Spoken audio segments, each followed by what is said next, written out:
Olá, seja muito bem-vindo de volta ao canal Cláudio Luiz Caivano. Desejo uma boa noite a você. Se você for ver agora logo na estreia, né? Mas pode ser bom dia, pode ser boa tarde, dependendo do horário que você está vendo. Mas seja muito bem-vindo ao canal Cláudio Luiz Caivano. Sou eu, senhor. Brincadeira ridícula, mas vamos lá, vida que segue, né? Não sei fazer tão bem uma piada, mas eu sei te explicar sobre os impostos incidentes na gasolina, né, no combustível. Ontem, se você assistiu o programa 2 sobre a monetização, né, como é que é calculado o preço dos combustíveis aqui no Brasil, combustível que só pode ser comprado da Petrobras. Comprado, na verdade, o petróleo, né? Ele é explorado, comercializado somente pela Petrobras. Você até pode comprar de outra bandeira esse combustível, mas tem que ter passado pela Petrobras de qualquer maneira. Se você não sabe por quê, tá no meu programa número 1, né? O monopólio, na verdade, o monopólio explicado. Isso posto, geralmente o que eu faço? Eu gravo do jeito que eu estou falando, tá? Isso está gravado, você está vendo logo depois, mas eu estou fazendo um pouco só mais cedo antes de ir ao ar, porque eu estarei em outro programa. Vamos lá, a gente tem que tratar, quando fala de impostos sobre os combustíveis, como eu te mostrei ontem no slide, de novo te convido a voltar lá, assistir o vídeo, fora das questões de custos, operacionalização, transporte, estava bem delimitado por 69 centavos na gasolina, CID combustíveis, PIS e COFINS. Todos eles, os três, são contribuições, né? E estão lá no artigo 149 da Constituição Federal, que diz no caput dele, lá no comecinho dele, diz o seguinte, compete exclusivamente à União instituir contribuições sociais de intervenção no domínio econômico e de interesse das categorias profissionais ou econômicas como instrumento da sua atuação nas respectivas áreas,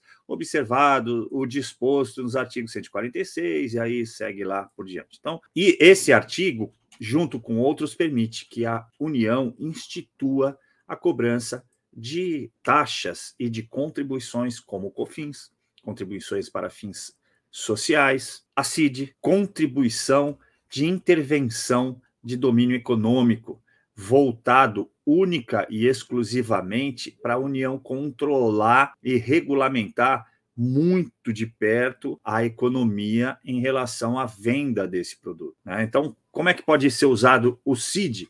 O CID combustível, durante uma época, ele aumentou quando a gasolina estava um pouco mais barata, supostamente naquele momento, para fazer um fundo. E é possível que se faça isso. Então, por exemplo, ontem nós falamos do PPI, paridade de preço internacional, do barril de petróleo. E aí, se você tirar, de repente, essa paridade e o valor baixar, muito provavelmente a Petrobras vai ser obrigada a fazer um fundo garantidor. Para quê? Para reter parte do dinheiro da venda de combustível, da comercialização de combustível, para compras futuras. E se o dólar aumentar? Por que existe o PPI hoje? Porque o preço de paridade internacional, ele adequa o seu investimento. Eu falei sobre isso ontem e também falei lá no episódio 1, mas a gente vai voltar a falar quando a gente for falar no episódio de amanhã sobre autossuficiência e o quão importante é você ter esse fundo. Então, na verdade, quando você tem o CID envolvido em qualquer operacionalização de qualquer produto no mercado, você está pensando em regular esse mercado, nitidamente.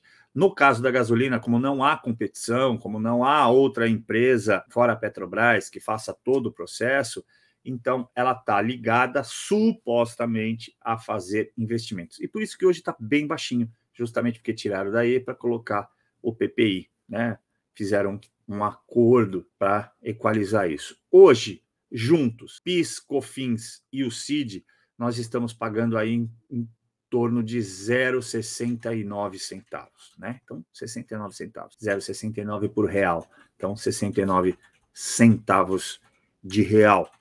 É pouco, se você pensar num litro de gasolina, mas obviamente que isso também aumenta o preço, porque tudo que está ali somado incide na revenda, no posto de combustível, como você viu no preço de ontem, quando a gente tratou disso. A questão primordial aí é a gente lembrar que PIS e COFINS para o diesel está zerado. E está transmitando na Câmara a questão de zerar também para a gasolina, que hoje deve estar em torno aí de 30 centavos. Tá? Então, nesse projeto do governo de manter zerado ou próximo de zero, é justamente uma forma de adequação do preço da gasolina no nosso mercado para beneficiar a população. Mas tem uma outra questão que é justamente o intuito de fazer esse programa, de fazer essa semana dessa programação, porque o maior peso, se você voltar lá, relembra você, volta lá e veja, o maior peso é o do ICMS. E o ICMS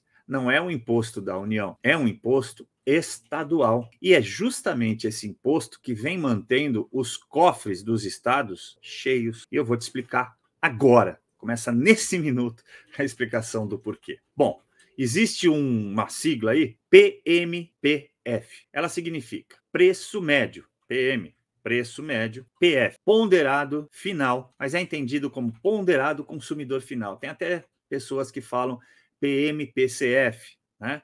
Preço médio ponderado consumidor final. O que significa isso? Isso tem uma tradução simples, chama pauta. Então vamos lá, vamos voltar um passo atrás. O ICMS, ele é um imposto de circulação, imposto sobre circulação de mercadorias e serviços.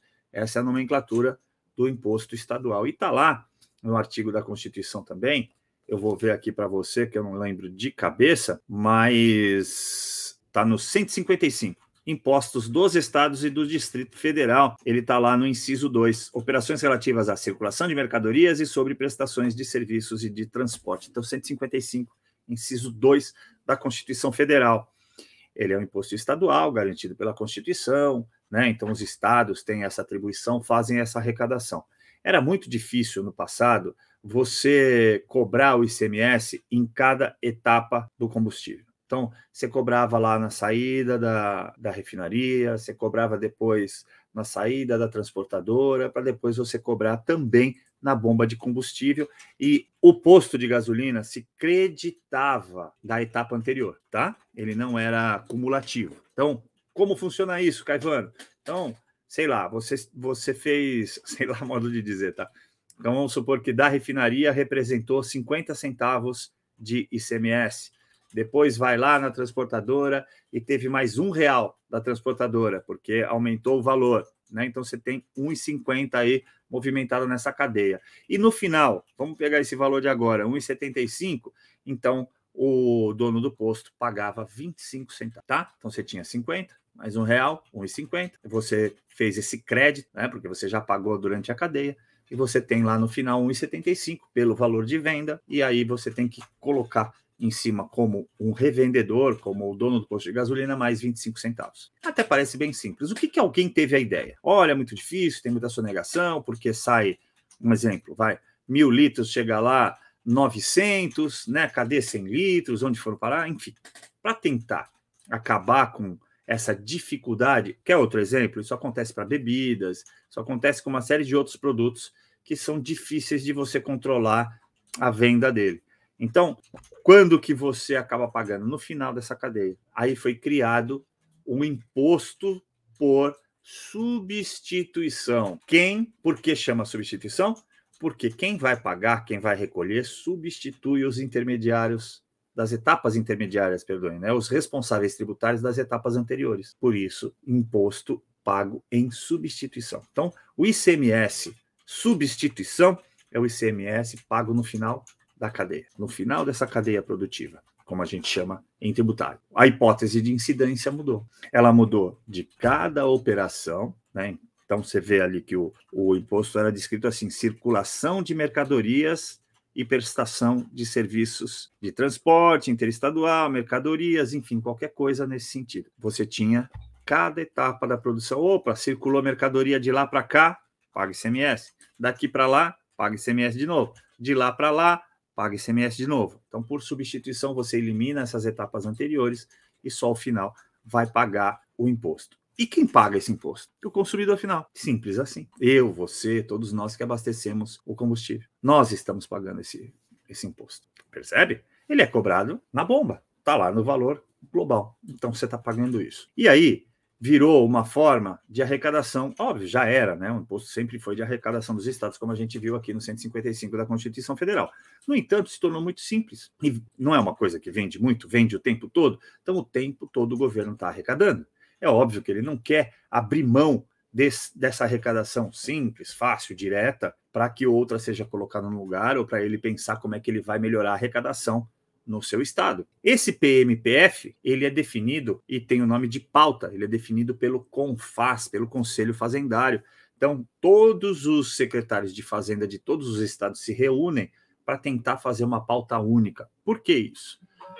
Para evitar a guerra fiscal. Por exemplo, quando você tem estados limítrofes, você pode acabar saindo, por exemplo, daqui de São Paulo e indo abastecer no Paraná, um exemplo. Ou então no Mato Grosso, também tem lá para cima no estado, né, no norte do estado tem divisa. Rio de Janeiro, enfim, você pode fazer o abastecimento em vários estados. Desde que, óbvio, você esteja perto, senão não vai valer a pena você sair daqui de onde eu estou, na capital, e abastecer no Rio de Janeiro, na primeira cidade do Rio de Janeiro. Não ia fazer, que aqui pelo litoral é Paraty, por exemplo. Não vai fazer o menor sentido. Você vai gastar combustível para chegar até lá, para abastecer de novo, para voltar para sua casa, né? Agora, para aquelas cidades limítrofes, havia a possibilidade de se fazer isso. E até, de repente, das pessoas comprarem de outros estados, os revendedores comprarem de outros estados, se isso o beneficiasse e aumentasse a margem de lucro. Então, eles decidem ali uma pauta. Qual vai ser a pauta? A pauta vai ser o valor que vai ser cobrado do combustível. Então, não é a soma, é isso que eu quero explicar para você. Por exemplo, não é a soma do que a gente viu ontem. A operacionalização da Petrobras, a CID Combustíveis, o transporte. Eles definem o valor final. Hoje, o valor final deve estar em 7,69. Então, veja só, você vai, mas é pouco, estão vendendo a R$8 hoje. Hoje. A hora que tiver outra, um exemplo, tá? A hora que tiver outra reunião de pauta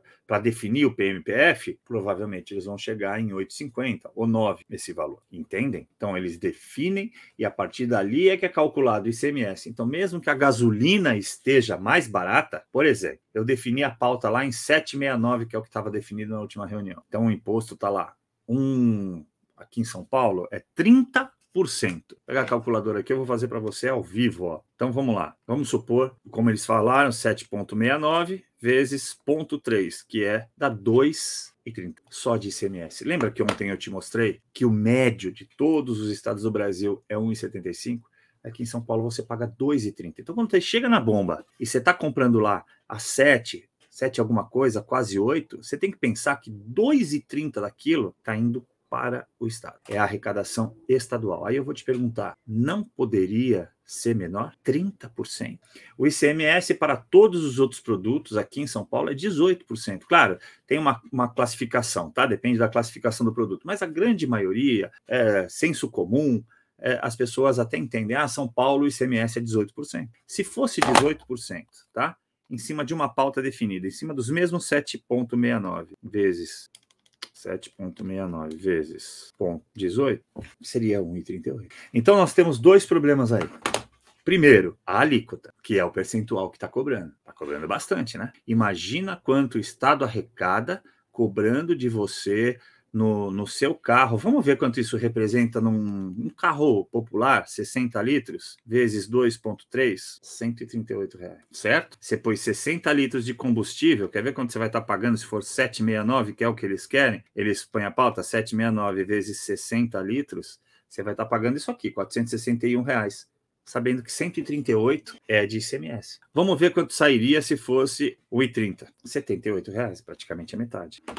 Que estado que ia querer reduzir a sua arrecadação de ICMS? É muito difícil, isso acaba sendo uma guerra fiscal. Agora, relembre o que eu te falei e olhe o vídeo de ontem. O CID Combustíveis, somado ao PIS/COFINS, está 69 centavos. Está lá, já definido, 69 centavos, porque ele é igual no país inteiro. Esse aqui você pode pagar até mais barato em um estado ou outro, dependendo da alíquota. Mas para evitar guerra fiscal, todos eles partem da mesma pauta. A última, 7,69, que é de março. O que o governo federal fez? O governo federal tentou de todas as maneiras que fosse utilizada a pauta dada pela Emenda Constitucional 33, que é de 2001 ou 2002, que definia que esse valor de ICMS ia ser por valor e não mais por alíquota. Para quê? Para definir uma pauta e que o ICMS cobrado fosse um valor definido, percebe? Então, por exemplo, R$ 1. Não obstante que ninguém respeitava a emenda constitucional 33, o governo federal mandou um projeto de lei que foi aprovado recentemente e que foi definido que iria entrar em vigor, e os estados fizeram o quê? Pediram prazo para entrada em vigor, porque isso vai baixar o preço dos combustíveis. Sabe o que os estados fizeram? Se reuniram, fizeram uma nova reunião do CONFAS, e para poder contrabalancear esse decréscimo na cobrança de ICMS, aumentaram o valor de pauta. Pois é, a diferença estava dando R$ 1 na perda de arrecadação. Então, é exatamente como eu te fiz a conta aqui. De R$ 2,30 que você pagava aqui em São Paulo, você ia passar a pagar R$ 1,30. Pois eles elevaram aquele valor de pauta, que eu te falei que é 7,69, para que caísse e diminuísse esse valor, praticamente zerasse. Recentemente, o governo entrou com uma reclamação, com uma ADPF, caiu com o André Mendonça, ou uma ADI, acho que foi uma ADI, caiu com o André Mendonça, deferiu a liminar, como a gente fala, ou seja, aceitou o que o governo falou, para exigir que os estados implantem essa resolução do próprio CONFAS, só que anterior a essa última reunião, forçando que todos os estados façam valer o que foi aprovado na legislação, reduzindo assim o valor que você paga de ICMS, certo? Então a gente tem que fazer valer e entender como é que é calculado. Você vê a importância da gente falar por que o monopólio, como é a composição de preço, e hoje tratar dos impostos para entender que nem tudo é o governo federal que tem que fazer. Amanhã a gente vai falar de autossuficiência e na sexta-feira a gente vai falar prós e contras sobre privatização, tá bom? Conto com você, muito obrigado, até a próxima.